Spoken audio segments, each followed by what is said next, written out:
following alarm is on weather radio station.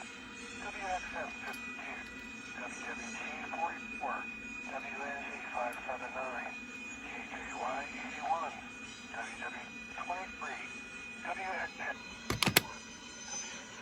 6, KWN 60, and WNB 664 have also been activated as a test.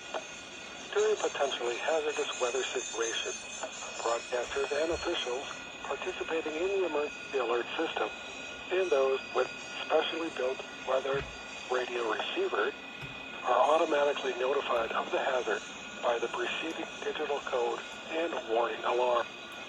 Tests with the digital code and warning alarm are normally conducted by the National Weather Service. The normal test time postponed to the first good weather day. Sorry about that. My phone just wanted to stop. I'm recording for some reason.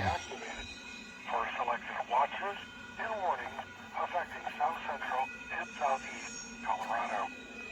For more information on the covered areas of our 9 transmitters, go to our website, weather.gov/Pueblo, and under the local information, click on the Weather Radio page. This is the weekly test. We now go back to the program. Yeah, sorry, my room's a mess.